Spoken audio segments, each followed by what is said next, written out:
Hello friends, मैं Devendra Sahu YouTube के इस चैनल डी के मैथ्स ट्यूटर में आपका स्वागत है। इससे पहले लेक्चर में हमने मैग्नीफिकेशन फैक्टर और बहुत सारे इंटरेस्टिंग कॉन्सेप्ट पर डिस्कस किया था।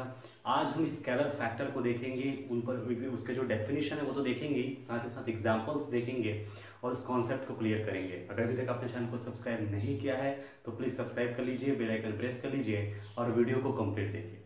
सो let's start scalar factor. Okay, तो डेफिनेशन को केयरफुली ऑब्जर्व कीजिए। Let F be analytic at z naught such that f of z equals to u plus iv.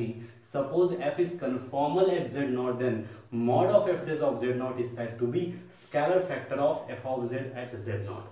Okay, तो इसको केयरफुली ऑब्जर्व कीजिए। क्या बोला जा रहा है? फंक्शन सबसे पहले तो एनालिटिक होना चाहिए z नॉट पर। इसको आप ऐसे भी बोल सकते हैं कि f जो है z नॉट पे रेगुलर है। इसका मीनिंग ये होता है कि z not is regular point of f। इसका मतलब ये हो कि z नॉट के अराउंड आपको z नॉट के अराउंड एक ऐसा डिस्क मिल जाएगा जिसके हर एक पॉइंट पे, है ना, फंक्शन क्या होगा? डिफरेंशिएबल होगा। ये यूं कह सकते हैं कि इस डिस्क में फंक्शन एनालिटिक होगा। मीनिंग ये होता है जितनी हमें जरूरत होती है उसके हिसाब से हम ये लेते हैं। अब इसका मतलब ये नहीं कि फंक्शन पूरे कॉम्प्लेक्स प्लेन में डिफाइन है तो प्रॉब्लम होगा, ऐसा नहीं।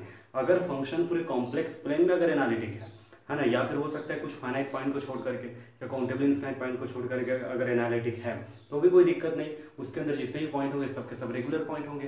तो रेगुलर पॉइंट होंगे मतलब उस पर एक डिस्क मिल जाएगी जिसमें फंक्शन क्या होंगे, हर एक पॉइंट पर डिफरेंशिएबल होंगे। तो बेसिकली आप जानते ही। तो ये क्लियर है, जितनी हमें जरूरत हो हमने लिया। फंक्शन z नॉट पर रेगुलर है such that f of z equal to u plus i. इसमें कोई दिक्कत नहीं। u है, u आपका क्या होता है? Real part of f and v is imaginary part of f। तो रियल पार्ट, इमेजिनरी पार्ट, इसमें कोई दिक्कत नहीं। आपको ये पता होना चाहिए ग्राफ जो बनता है ना, जो इनपुट लेते हैं वो z प्लेन में होता है, आउटपुट जो लेते हैं वो w प्लेन में होता है अंडर फंक्शन f। ओके, तो देखिए यहाँ पर फिर और एक चीज लिया गया, f जो है जिस पॉइंट पे फंक्शन को रेगुलर बताया उसी पॉइंट पे कन्फॉर्मल है। कन्फॉर्मल होने का मतलब क्या होता है कि फंक्शन के डेरिवेटिव इस पॉइंट पे क्या होगा? नॉन जीरो होगा। That is f dash of z not non zero. Confirm है, कॉन्सेप्ट आपको पता है। उसके बाद फिर mod of f dash of z not को हम क्या बोलते हैं? Scalar factor. इससे पहले लेक्चर में याद होगा, इसका जो स्क्वायर होता है उसको मैग्नीफिकेशन फैक्टर कहते हैं और उसका जो स्क्वायर रूट है उसको j से शो करते हैं। तो उसके स्क्वायर रूट का मतलब हुआ root square root of j, है ना। ये होता है mod of f dash of z naught. इसी को बोला जाता है स्केलर फैक्टर। ओके, किसका? फंक्शन f का z नॉट पर। अब इसका मीनिंग क्या है? इसका मीनिंग ये है कि z प्लेन में जो भी इनपुट हम देते हैं, जो भी ग्राफ बनता है, उनका आउटपुट यानी कि w प्लेन में किस तरह से बनेगा। तो इसमें ये होता है कि ये जो ऐसा फैक्टर है जिस पे डिपेंड करता है कि फंक्शन मैग्नीफाई होगा कि कंट्रैक्ट होगा कि कुछ नहीं होगा। मतलब मीनिंग ये है, पहला पॉइंट देखिए ध्यान से, if mod of f dash of z not greater than 1 then we say f is magnification at z not. Okay, if mod of f dash of z naught less than 1 then we say f is contraction at z naught या फिर shrinking at z naught करके। Okay, इसी तरीके से if mod of f dash of z naught equals to 1 होता है तो हम कहते हैं कि f जो है f is neither magnification nor contraction। तो मीनिंग ये है कि हम इसकी वैल्यू निकालेंगे। हम सब एक्चुअल में ये क्या है? j equal to mod of ux uy vx vy, ये निकालेंगे। इसकी वैल्यू जो निकल के सामने आएगी, जैसे कोई भी वैल्यू निकल के सामने आया है ना, बाय द वे जैसे एल आया, अब इसका स्क्वायर रूट कीजिए, मतलब स्क्वायर रूट ऑफ जे। तो जो भी निकल के सामने आया यही mod of f dash of z not है। इनकी वैल्यू अगर ग्रेटर देन आता है, इसका मीनिंग ये होता है कि z प्लेन में जो भी कर्व बना है वो मैग्नीफाई होगा w प्लेन में। इसी तरह से अगर लेस देन 1 होता है इनकी वैल्यू, तो इसका मतलब ये है कि z प्लेन में जो भी कर्व बना है वो कंट्रैक्ट होगा, है ना, सिकुड़ेगा, उसमें फैलेगा, इसमें सिकुड़ेगा, है ना। और अगर इक्वल टू 1 हो जाता है, मतलब एग्जैक्टली 1 हो जाता है, तो इस सिचुएशन में मीनिंग ये है कि नाइदर मैग्निफिकेशन नॉर जो है कंट्रैक्शन। का मीनिंग क्या हुआ कि जैसा जेड प्लेन में है उतने ही एरिया डब्ल्यू प्लेन में कवर करेगा। ओके, तो मैं बैक टू बैक 2 एग्जांपल्स ले रहा हूँ, केयरफुली इसको ऑब्जर्व कीजिएगा और नोट कीजिएगा। तो ध्यान से देखिए एग्जाम्पल्स। फर्स्ट पॉइंट देखिए, f of z equal to z plus 2 plus i. इसको देख के समझ आ रही है कांस्टेंट है ना, कॉम्प्लेक्स प्लेन में बिलोंग करेगा ना ये, और ये z।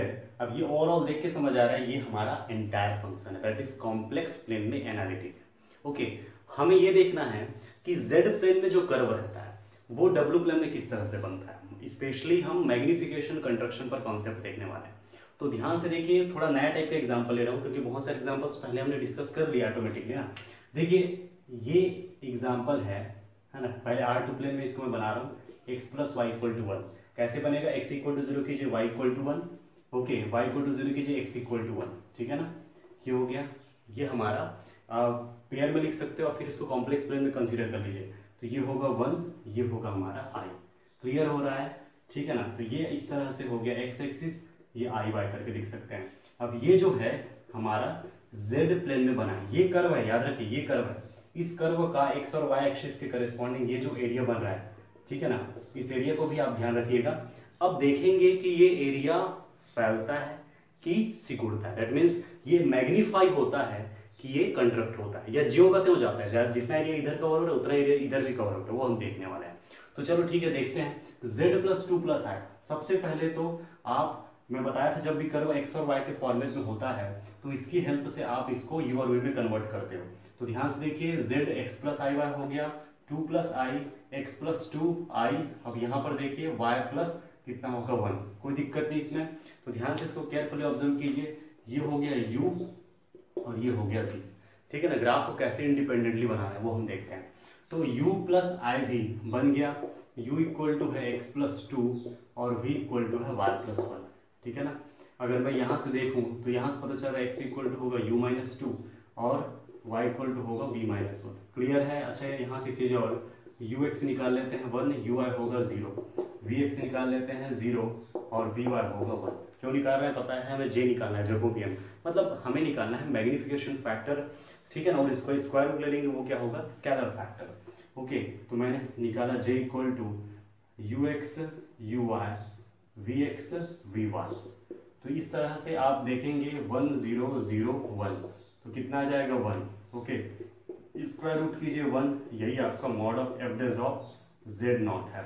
अब ये z नॉट आर्बिट्रेरी है, मतलब आप जो है z नॉट कॉम्प्लेक्स प्लेन में से कोई भी वैल्यू रख लो हमेशा 1 ही आएगा, इन जनरल हो रहा है। क्लियर हो रहा है, वो तो पर्टिकुलर में डेफिनेशन पॉइंट पे दिया था, यहाँ कंप्लीट इन जनरल हो रहा है, इसमें कोई डाउट तो नहीं है।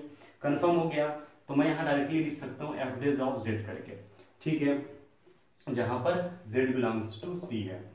अब ध्यान से देखिए, यहां से एक चीज क्लियर हो गया कि नाइदर मैग्निफिकेशन नॉर कंट्रक्शन, ठीक है ना, कोई मैग्नीफाई या कोई कंट्रैक्ट नहीं होने वाला है, जितना एरिया इधर कवर हो रहा है उतना एरिया उधर ही कवर होगा।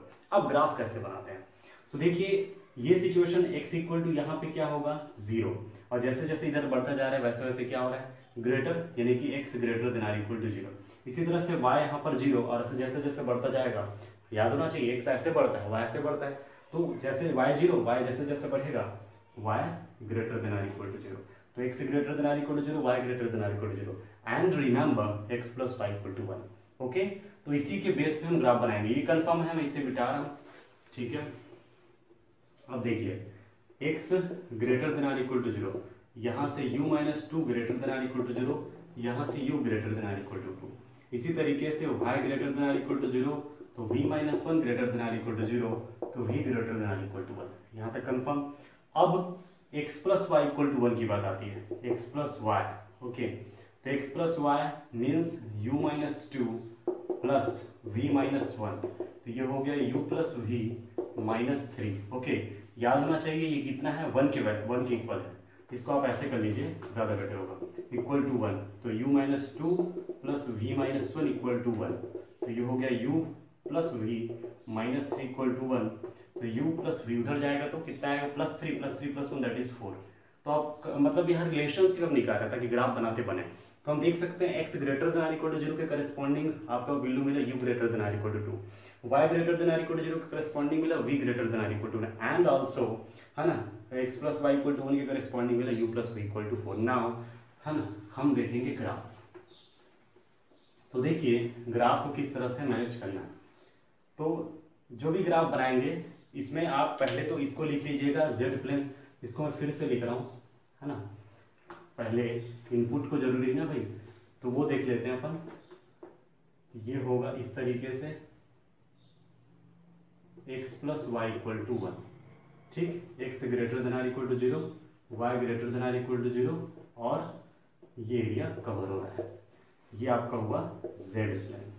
अब देखेंगे w प्लेन का, तो w प्लेन जो ग्राफ बनेगा इसमें थोड़ा सा देखिए डिफरेंट है, u greater than or equal to 2, u की वैल्यू 2 और फिर आगे बढ़ता गया, इसी तरह से v की वैल्यू 1 और आगे बढ़ता गया।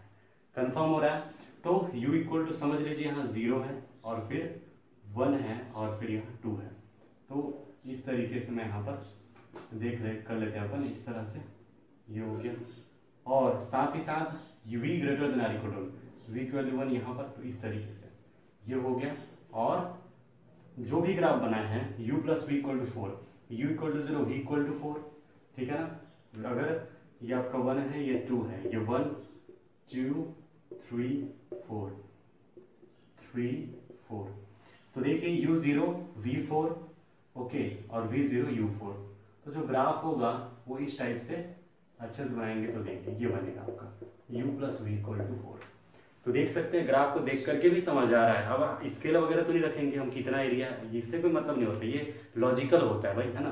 तो याद रखिए ये आपका x plus y equal to 1 इतना था, आपका graph u plus v equal to 4 इतना है। देखिए कोई यहाँ पर मैग्निफिकेशन नहीं, कोई कंस्ट्रक्शन नहीं, कंफर्म है। प्रैक्टिस बहुत जरूरी है और किसी भी तरह से डाउट होता है आप कमेंट कर सकते हैं। एक और एग्जाम्पल देखेंगे।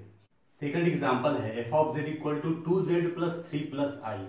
तो देखिए इसको कैसे करेंगे, सेम वही पैटर्न, z को पहले क्या करेंगे x प्लस आई वाई, ठीक है ना। अभी भी मैं समझ लीजिए कर्व वही लेकर चल रहा हूँ, x plus y equal to 1 जो मैंने लेकर चला था z प्लेन में, वही कर्व लेकर चल रहा हूँ। देखते हैं यहाँ मैग्निफिकेशन होता है कि कंस्ट्रक्शन, ओके, या फिर नहीं होता है।